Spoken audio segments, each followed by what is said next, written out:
The human voice. It's the instrument we all play. It's the most powerful sound in the world, probably. It's the only one that can start a war or say, I love you. And yet many people have the experience that when they speak, people don't listen to them. Why is that? How can we speak powerfully to make change in the world? Well, I'd like to suggest there are a number of habits that we need to move away from. I've assembled for your pleasure here 7 deadly sins of speaking. I'm not pretending this is an exhaustive list, but these 7, I think, are pretty large. Habits that we can all fall into. First, gossip. Speaking ill of somebody who's not present.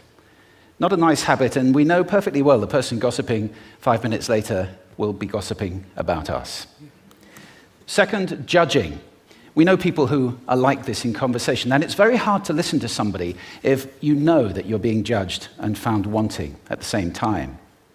Third, negativity. You can fall into this. My mother, in the last years of her life, became very, very negative, and it's hard to listen. I remember one day I said to her, it's October the 1st today, and she said, I know, isn't it dreadful? It's hard to listen when somebody's that negative.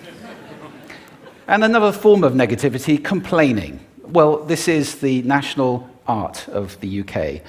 It's our national sport. We complain about the weather, about sport, about politics, about everything. But actually, complaining is viral misery. It's not spreading sunshine and lightness in the world. Excuses. We've all met this guy. Maybe we've all been this guy. Some people have a blame thrower. They just pass it on to everybody else and don't take responsibility for their actions. And again, hard to listen to somebody who's being like that.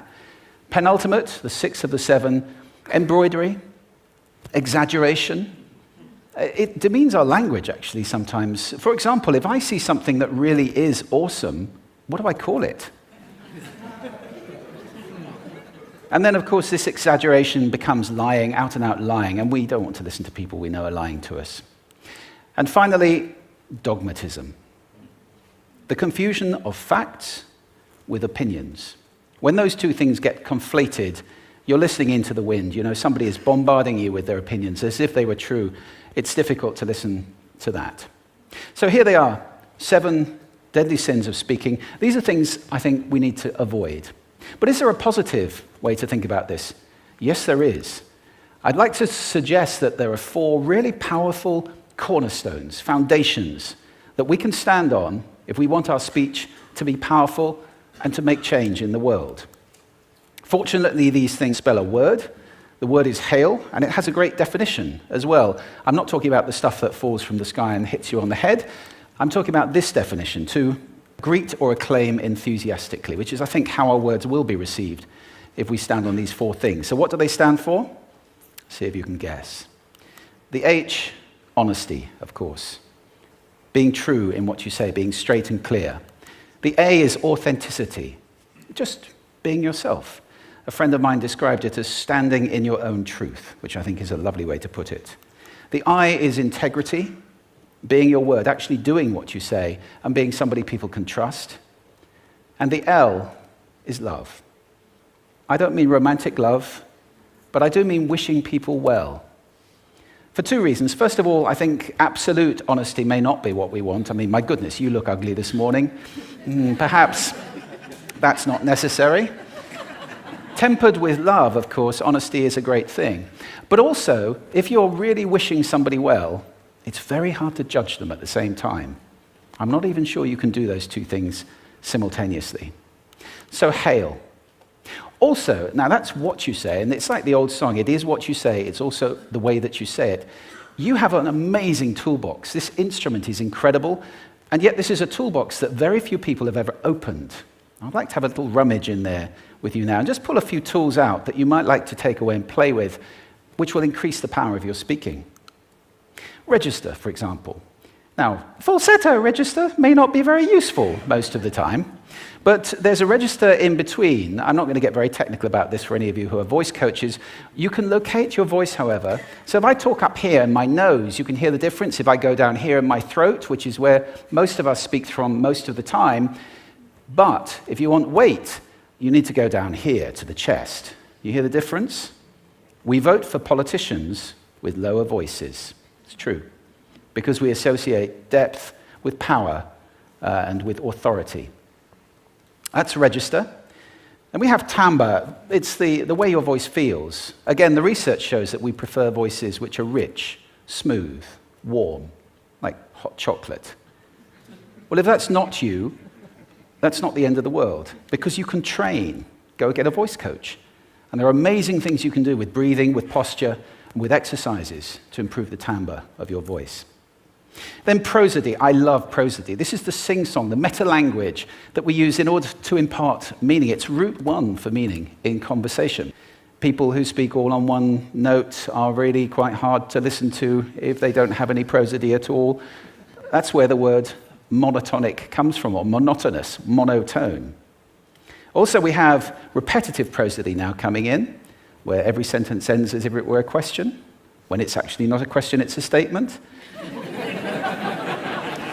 And if you repeat that one over and over, it's actually restricting your ability to communicate through prosody, which I think is a shame. So let's try and break that habit. Pace. I can get very, very excited by saying something really, really quickly, or I can slow right down to emphasize. And at the end of that, of course, is our old friend, silence. There's nothing wrong with a bit of silence in a talk, is there? We don't have to fill it with ums and ahs. It can be very powerful. Of course, pitch often goes along with pace to indicate arousal, but you can do it just with pitch. Where did you leave my keys? Where did you leave my keys? It's a slightly different meaning in those two deliveries. And finally, volume. I can get really excited by using volume, sorry about that if I startled anybody, or I can have you really pay attention by getting very quiet. Some people broadcast the whole time, try not to do that. That's called sodcasting. Imposing your sound on people around you carelessly and inconsiderately, not nice.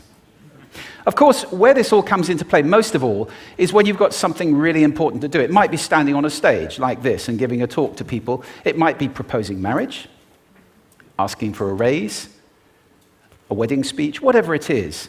If it's really important, you owe it to yourself to look at this toolbox and the engine that it's going to work on. And no engine works well without being warmed up.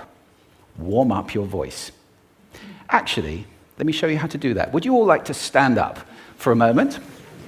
I'm going to show you the 6 vocal warm-up exercises that I do before every talk I ever do. Anytime you're going to talk to anybody important, do these.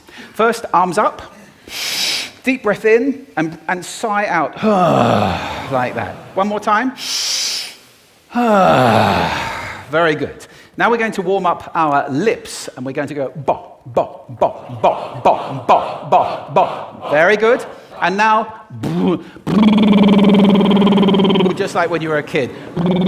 Now your lips should be coming alive. We're going to do the tongue next with exaggerated la, la, la, la, la, la, la, la, la. Beautiful. You're getting really good at this. And then roll an R. That's like champagne for the tongue. Finally, and if I can only do one, the pros call this the siren. It's really good. It starts with we and goes to or. The we is high, the or is low. So you go wee, or, wee. Fantastic. Give yourselves a round of applause. Take a seat. Thank you. Next time you speak, do those in advance. Now, let me just put this in context to close. This is a serious point here. This is where we are now, right? We speak not very well into people who simply aren't listening in an environment that's all about noise and bad acoustics. I have talked about that on this stage in different phases. What would the world be like if we were speaking powerfully to people who are listening consciously in environments which were actually fit for purpose? Or to make that a bit larger, what would the world be like if we were creating sound consciously and consuming sound consciously and designing all our environments consciously for sound? That would be a world that does sound beautiful, and one where understanding would be the norm. And that is an idea worth spreading. Thank you. Thank you.